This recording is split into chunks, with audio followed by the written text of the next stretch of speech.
మన ప్రభు అయిన యేసుక్రీస్తు పరిశుద్ధ నామములో ఈ వాక్యం వింటున్న ప్రతి వారికి నా హృదయపూర్వకమైనటువంటి వందనాలు. మొదటి రాజుల గ్రంథం 17వ అధ్యాయము 8వ వచనం నుండి, అంతటా యెహోవా వాక్కు అతనికి ప్రత్యక్షమై ఈలాగు సెలవిచ్చాను, నీవు సీదోను పట్టణ సంబంధమైన సారెపతు అను ఊరికి పోయి అచ్చట ఉండుము, నిన్ను పోషించుటకు అచ్చటనున్న ఒక విధవరాలికి నేను సెలవిచ్చితిని. అందుకు అతడు లేచి సారెపతునకు పోయి పట్టణపు గవని ఎద్దుకు రాగా, ఒక విధవరాలు అచ్చట కట్టెలు ఏరుచునుట చూచి ఆమెను పిలిచి, త్రాగుటకే పాత్రలో కొంచెం నీళ్లు నాకు తీసుకుని రమ్మని వేడుకొనెను. ఆమె నీళ్లు తేబోచుండగా అతడు ఆమెను మరలా పిలిచి, నాకు ఒక రొట్టె ముక్కను నీ చేతితో తీసుకుని రమ్మని చెప్పాను. అందుకే ఆమె, నీ దేవుడైన యెహోవా జీవము తోడు, తొట్టిలో పట్టెడు పిండియు బుడ్డిలో కొంచెము నూనెయు నా యొద్దనున్నవే, కాని అప్పం ఒకటైనను లేదు. మేము చావక ముందు నేను ఇంటికి పోయి వాటిని నాకును నా బిడ్డకును సిద్ధము చేసుకొనవలనని కొన్ని పొలలు ఏరుటకై వచ్చితిన నేను. అప్పుడు ఏలీ ఆమెతో ఇట్లా, నేను భయపడవద్దు, పోయి నీవు చెప్పినట్లు చేయుము. అయితే అందులో నాకు ఒక చిన్న అప్పము మొదట చేసి నా ఎద్దుకు తీసుకుని రమ్ము, తరువాత నీకును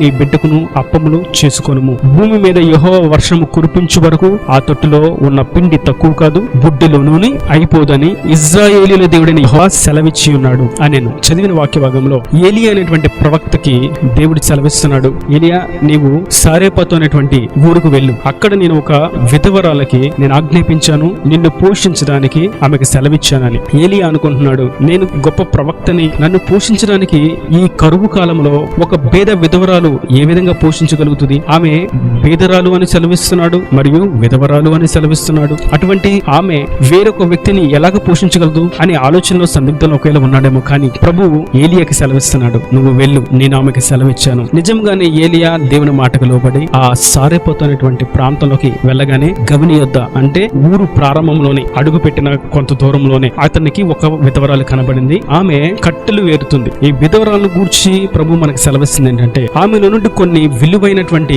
లక్షణాలు, గుణములను ఈ పూట మనం ధ్యానించడానికి ప్రభు ఈ యొక్క అవకాశాన్ని మనకు కల్పించున్నాడు. అయితే విధవరాలు మొట్టమొదట మనం గమనించినట్లయితే ఆమె కట్టెలు వేరుకుంటుంది. ఆమె బలహీనురాలు, నాకు మగ దిక్కు లేదు, నాకు బాధ్యత ఉంది, నాకు కుమారుడున్నాడు, నేను తినడానికే నాకు లేదు, నాకు పోషించే వాళ్ళు లేరు, నాకు సహాయం చేసే వాళ్ళు ఎవరు లేరు, నేను స్త్రీని, నేను బలహీనురాలని ఆమె నిలిచిపోక ఆమె పని చేయడానికి, కుటుంబాన్ని పోషించడానికి ఏం చేయాలో దానికి కావాల్సినటువంటి పనిని సమకూర్చడానికి ఆమె బయలుదేరింది. కట్టెలు వేరుతుంది. మొదటి లక్షణం, ఆమెలో ఉన్నటువంటి పని చేయడానికి సిద్ధముగా ఉన్నటువంటి విధవరాలు, బీద విధవరాలు పని చేయడానికి సిద్ధముగా ఉంది. 2, సేవకుడు ఎప్పుడైతే అమ్మ కొంచెం నీళ్ళు ఇవ్వమ్మా తాగడానికి అంటే వెంటనే ఏం మారు మాట్లాడకుండా చక్కగా నీళ్లు తీసుకురావడానికి బయలుదేరింది. ఆమెలో ఉన్నటువంటి 2వ లక్షణం, సేవకుని మాటకు లోబడడం, ఒక విధేయత. ఒక మాట చెప్పినప్పుడు సేవకుడు వెంటనే లోబడి ఆ ప్రకారం చేయడానికి సంసిద్ధత కలిగినటువంటి విధేయురాలు. బీద విధవరాల్లో ఉన్నటువంటి 2వ లక్షణం విధేయత. 3వ విషయాన్ని మనం గమనించినట్లయితే, ఆమె వెళ్తూ ఉండగానే కాస్త ఏమన్నా ఆహారం ఉంటే నాకు కొంచెం పెట్టమ్మా అన్నాడు. నా దగ్గర ఏమీ లేదయ్యా, తొట్టిలో కొంచెం పిండి బుడ్డిలో కొంచెం నూనె ఉందయ్యా, మేము చావుకు ముందు నేను నా బిడ్డ తిందామని అనుకుంటున్నాము అని అంటే, అప్పుడు ఏని అంటాడు, ఏం పర్లేదమ్మా, నీకు కలిగిన దాంట్లోనే మొట్టమొదటి చిన్న అప్పం అంటే కొంచెం నాకు తీసుకొచ్చిస్తే దేవుడు నిన్ను పోషిస్తాడు, నిన్ను ఆశీర్వదిస్తాడని నాకు సెలవిస్తున్నాడమ్మా, నీకు చెప్పమని చెప్పాడు. అంటే ఆమె వెంటనే వెళ్లి అప్పమును సిద్ధపరిచి మొట్టమొదటి అప్పాన్ని తీసుకొచ్చి ఏలియాకి ఇచ్చింది. ఆమె గృహాన్ని మనం గమనిస్తే, ఇచ్చే గృహం, ఆమె గృహంలో ఉన్నదాన్ని సేవకులకు ఇవ్వడానికి సిద్ధంగా ఉంది, దేవుని పని కొరకు ఇవ్వడానికి సంసిద్ధంగా ఉంది. బీద విధవరాలు, ఆమెలో ఉన్నటువంటి 3వ లక్షణం ఇవ్వడానికి సిద్ధంగా ఉన్నటువంటి బీద విధవరాలు. మరియు మనం ఇంకో విషయాన్ని మనం గమనించినట్లయితే, ఆమె అయ్యా నా దగ్గర కొంచెమే పిండి ఉందని చెప్పి సేవకుడు అడిగి చెప్పిన మాటకి లోబడి మొట్టమొదటి అప్పాన్ని తీసుకొచ్చి ఆయనకి ఇచ్చింది. ఇవ్వడం మటుకే కాదు గాని దానిలో స్వార్థాన్ని చూపించకుండా, తన కుమారుడు ఉన్నాడు కదా ముందు, కొంచెం మొట్టమొదటి అప్పం చేసి ముందు అతని ఆకలి తీరుద్దాం అని బిడ్డకు పెట్టల. సేవకుడు ఏ మాట అయితే చెప్పాడో దానికి లోబడి నిస్వార్థముగా మొట్టమొదటి అప్పం తీసుకొచ్చి ఆమె గృహంలో సిద్ధపరిచి బయటకు తీసుకొచ్చి ఏలియాకి ఇచ్చింది. నిస్వార్థంగా పనిచేసినటువంటి బీద విధవరాలు. ఆమెలో ఉన్నటువంటి ఈ ఆత్మీయ లక్షణాలను దేవుడు మన ఆధ్యాత్మిక జీవితం కొరకు, మన ఆత్మీయ వృత్తి కొరకు, క్రైస్తవ కుటుంబాలు ఏ విధంగా ఉండాలనేటువంటి విషయాన్ని ప్రభు గుర్తు చేస్తూ, ఆమె ఒక పేద స్త్రీ అయినప్పటికీ మరియు విధవరాలైనప్పటికీ ఆమె ఇచ్చే విధంగా ఇవ్వడానికి సంసిద్ధంగా ఉంది. మరియు ఆమె విధేయత కలిగి ఉంది సేవకుడి దగ్గర, మరియు ఆమె నిస్వార్థంగా ఇచ్చింది, మరియు ఆమె కష్టపడి పని చేయడానికి సంసిద్ధంగా ఉంది. మరియు చివరిగా ఇంకొక విషయాన్ని మనం చూసినట్లయితే, ఇవన్నీ ఎందుకు చేస్తుందంటే, సేవకుడు చెప్పిన మాటలు ఎందుకు వింటుంది, విధేయత ఎందుకు చూపించింది, ఇవ్వడానికి ఎందుకు సంసిద్ధత కలిగి ఉంది, నిస్వార్థంగా ఎందుకు ఆయన చెప్పిన పని చేసింది అని చూస్తే ఆమెలో ఉన్నటువంటి విశ్వాసం. సేవకుడు చెప్పాడమ్మా, నువ్వు మొట్టమొదటి అప్పాన్ని తీసుకొచ్చి నాకు ఇస్తే నీవు నీ కుమారుడు కుటుంబం అంతా ఈ కరువు దినములన్నీ అన్ని తీరిపోయేంత వరకు సమృద్ధి నీ గృహంలో కలిగిద్ది అని చెప్పిన మాటను విశ్వసించింది. ఆ విశ్వాసంకు తగినట్టుగానే ఆమె జీవితం కరువు దినములన్నీ పూర్తయ్యేంత వరకు కూడా ఆమె సమృద్ధిగా పోషించబడింది. మరియు ఇక్కడ ఇంకో అతి ముఖ్యమైనటువంటి శ్రేష్టమైనటువంటి భాగం ఏంటంటే, ఆమెకు సమృద్ధి కలిగింది మరియు ఆ కరువు దినములన్నీ పూర్తయ్యేంత వరకు ఏలియా కూడా ఆ గృహంలోనే నివసించాడు. దేవుని మహిమ కలుగుగాక. ఇప్పటి వరకు ఒక్క పూట తినడానికి బాధ కలిగి ఇబ్బందికరంగా ఉన్నటువంటి ఆ బీద విధవరాలు వారి కుటుంబం సేవకుడి మాటకి ఎప్పుడైతే లోబడి విధేయత చూపించి నిస్వార్థంగా ఇవ్వడానికి సంసిద్ధంగా ఉన్నటువంటి ఆ బీద విధవరాలు ఆ విశ్వాసాన్ని చూసిన దేవుడు ఆమెను ఏ స్థాయిలో నిలబెట్టాడంటే, సేవకుడినే పోషించే స్థాయిలో నిలబెట్టాడు, ఇతరులకు ఇచ్చే స్థాయిలో నిలబెట్టాడు. కరువు దినములో అందరూ కరువుతో ఉన్నప్పటికీ ఈ కుటుంబంలో సమృద్ధిని కలిగించాడు. వారి అక్కరును తీర్చాడు, వారి ఆకలిని తీర్చాడు, వారి కొదువులన్నీ తీసివేశాడు, సమృద్ధిని కలుగు చేశాడు, దీవెనను కలుగు చేశాడు. కరువు దినములు పూర్తయ్యేంత వరకు ఇంచుమించుగా 3.5 సంవత్సరములు వారి కుటుంబం పోషించబడుతూ సేవకుడు కూడా అదే కుటుంబంలో పోషించబడటం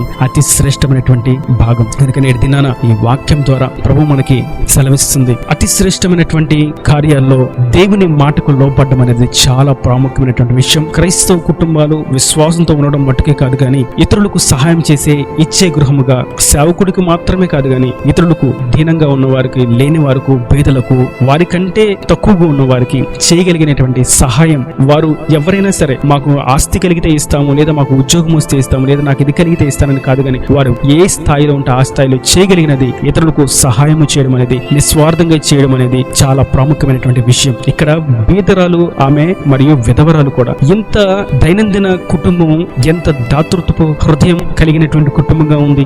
శరీరరీత్యా ఆమె కుటుంబం దీనమైనటువంటి కుటుంబం, కానీ ఆత్మీయంగా ఆమె దాతృత్వం కలిగినటువంటి కుటుంబం, దాతృత్వం కలిగినటువంటి స్త్రీ. ఆమె పని చేయడానికి సిద్ధంగా ఉన్నటువంటి స్త్రీ మరియు దేవుని మాటకు లోబడి ఇవ్వడానికి సంసిద్ధంగా ఉన్న స్త్రీ, నిస్వార్థంగా పని చేయడానికి ఉన్న స్త్రీ, దేవుని మాటకు లోబడి విధేయత కలిగి వాక్యానుసారంగా జీవించడానికి సిద్ధంగా ఉన్నటువంటి స్త్రీ, విశ్వాసం కలిగి ఉన్నటువంటి స్త్రీ. కనుక నేటి దినాన ప్రతి ఒక్క క్రైస్తవ కుటుంబంలో నిస్వార్థంగా దేవుని మాట ఎవరో చూస్తున్నారని కాదు కానీ దేవుడు చూస్తున్నాడు. దేవుడు చెప్పిన మాట, దేవుడు చెప్పింది మనం చేద్దాం, దీనికి ప్రతిఫలం దేవుడే ఇస్తాడు. నిజంగా ఇక్కడ మనం చూసినట్టయితే ఏలియా చెప్పిన మాట ఆమె చేసింది, కానీ ఆ మాట ఏలియా చెప్పింది కాదు, దేవుడు చెప్పిన మాట. ఒకవేళ ఏలియా చెప్పినట్టు చేసినట్టయితే ఆమె అప్పం అతనికి ఇవ్వగానే, ఏలియాకి ఇవ్వగానే ఆమె దగ్గర ఏమీ ఉండేది కాదు, ఆ ఒక్క పూట కూడా వారికి కడుపు నిండేది కాదు. కానీ ఆ సేవకుడు దేవుడు చెప్పిన మాటను చెప్పాడు గనుక, దేవుని మాటగా ఆమె స్వీకరించింది గనుక, ఆమె నిజమైనటువంటి విశ్వాసం దేవుని మీద ఉంచింది కనుక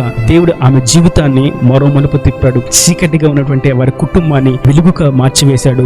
పేదరికంలో అనారోగ్యంతో బలహీనంగా ఉన్నటువంటి ఆ కుటుంబాన్ని దేవుడు సమృద్ధిని, క్షేమాన్ని కలుగు చేశాడు. వారి ప్రతి అవసరం అక్కరను తీసి నెమ్మదిని కలుగు చేశాడు. వారి బాధల, ఇబ్బందులు ఇక్కడి నుంచి విడిపించాడు. అయితే నేను వాక్యం అంటే మీతో ప్రభు సెలవిస్తున్నాడు, ఒక బీద విధవరాలే అటువంటి ఆధ్యాత్మికమైనటువంటి గుణ లక్షణాలు కలిగి ఉంటే నేడు మనం ఇంకెంత ఆధ్యాత్మికంగా వృద్ధి కలిగి ఉండాలి అనేటువంటి విషయాన్ని పాఠం ద్వారా ప్రభు సెలవిస్తున్నాడు మనం నేర్చుకోవాలని. ఇచ్చే గృహముగా, విశ్వాసం కలిగిన గృహముగా, విధేయత కలిగిన గృహముగా, నిస్వార్థంగా ఉండేటువంటి గృహముగా, మరియు ఎప్పుడు కష్టపడి పని చేయడానికి సిద్ధంగా ఉన్నటువంటి కుటుంబంగా మీ కుటుంబంలో ఉండి ఇట్టి ఆశీర్వాదాలు, ఇట్టి గుణ లక్షణాలతో దేవుని యొక్క ఆశీర్వాదాలు, దేవుని యొక్క దీవెనలు నిండాలుగా మీ మీద కుమ్మరించబడును గాక. ఆమేన్. God bless you. ఈయన దేవుని మాటల ప్రతి వారి హృదయంలో నీరు కట్టి ఫలింపచేయను గాక. ఆమేన్. తలలోంచి కళ్ళు మూసినట్లయితే మీ కొరకు చిన్న ప్రార్థన. ప్రేమ స్వరూపే కరుణ కటాక్షం గల తండ్రి, నా ప్రభువా, ఇప్పటివరకు నీ కృపలో భద్రపరిచారు. ఈ వాక్యాన్ని ప్రతి ఒక్క బిడ్డను మీరు ఆశీర్వదించి దీవించండి, నెమ్మదిని, క్షేమాన్ని కలుగు చేయండి. అయ్యా, ఒక విధవరాలు, బీద విధవరాల ద్వారా మీరు కొన్ని పాఠాలు నేర్పించున్నారు.